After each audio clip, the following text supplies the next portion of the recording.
एक कहावत कही गई है, when the going gets tough, the tough get going। जब राह मुश्किल हो जाती है तो बहादुर और बलवानी ऊपर तक जाते हैं।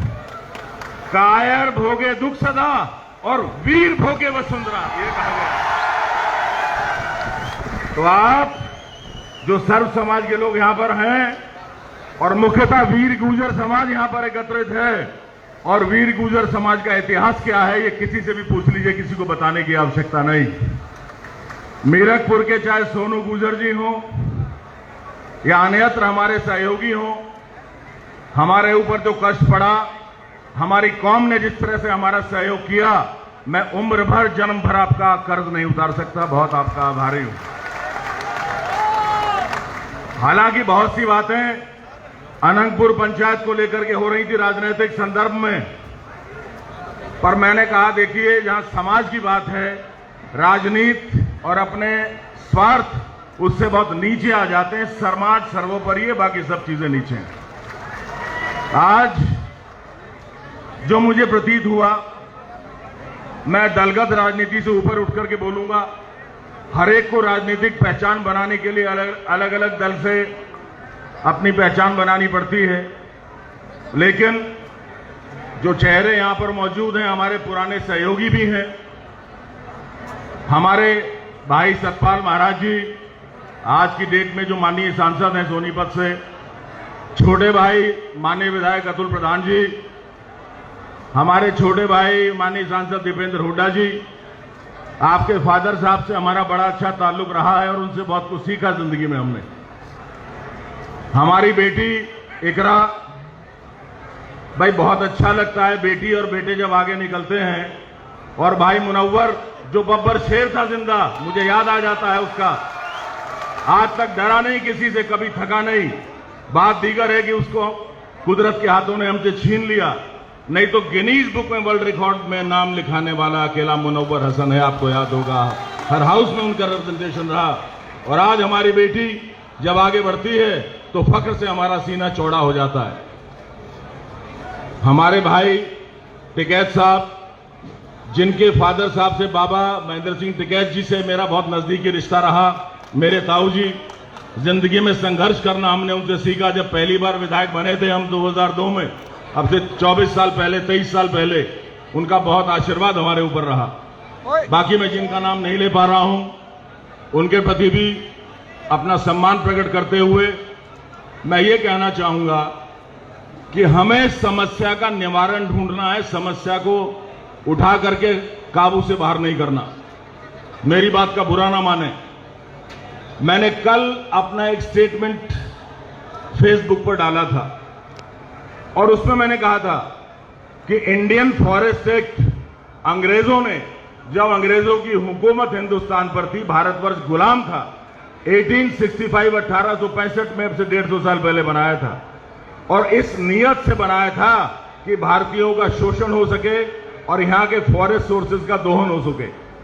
जहां पर कोई पेड़ भी नहीं हुआ करता था, उस जगह को चिन्हित कर दिया और कह दिया फॉरेस्ट लैंड है।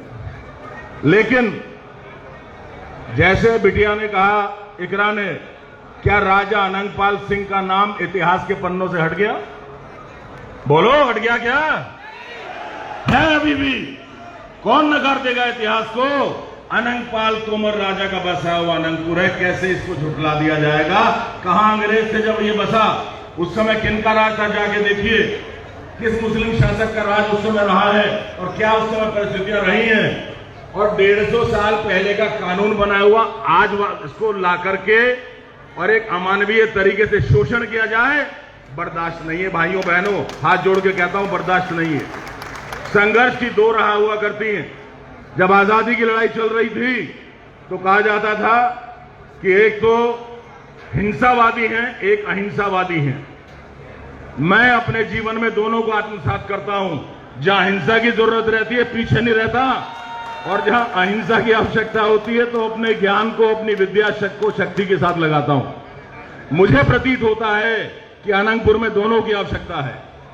युवा राष्ट्र के कर्णधार हैं, अपने समाज के कर्णधार हैं। आप लोग एक बार सुप्रीम कोर्ट के जजमेंट का अवलोकन करें और ऐसा नहीं है कि एक जज ने अगर कोई आदेश दे दिया, हम डिवीजन बेंच में जा सकते हैं, हम सीजीआई की बेंच में जा सकते हैं, एंड हुडासा we can challenge it. What is the problem? We can go and challenge it in the court, and I am sure that we are going to get the jurisprudence and the justice out of it. हमें निश्चित रूप से उसमें इंसाफ मिलेगा. रही बात सड़क से सदन तक की, तो देखिए 36 समाज बैठा हुआ है. संघर्ष में कोई किसी से पीछे नहीं है, और गुजरों का तो इतिहास गवाह है कि जो भी शासक रहा है बागी रहे हैं, सिर नहीं झुकाया, सिर कटाना मंजूर किया है. इसीलिए आपको फायदा नहीं मिला सत्ता का. आपको जाकर के नदियों के किनारे में रहना पड़ा, पहाड़ के पठारों में जाकर रहना पड़ा, लेकिन अपने शाइस्तगी के लिए, अपने अखलाक के लिए, अपने ईमान के लिए अपने अपना जमीर का सौदा नहीं किया. यही आपकी पहचान होती है. तो संघर्ष में तो आप पीछे हैं नहीं, मुझे पूरी उम्मीद है.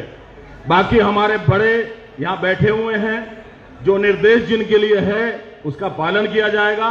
और अंतोगत्वा मैं बहुत आशावादी हूं. I am a very optimistic person.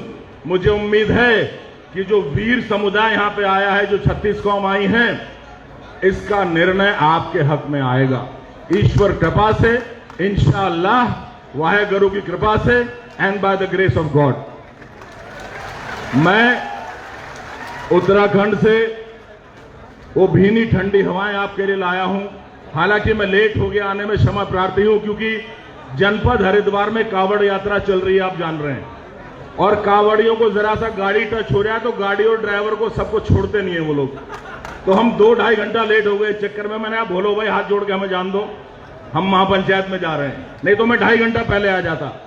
मुझे प्रताप जी ने आदेश दिया है कि अभी जाऊंगा नहीं. मैं जाने के लिए नहीं आया, आपके बीच में आया हूं. लहरों से डर के कभी कश्ती पार नहीं होती, और हिम्मत करने वालों की कभी हार नहीं होती.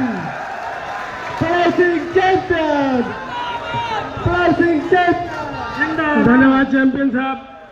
हमारे बीच में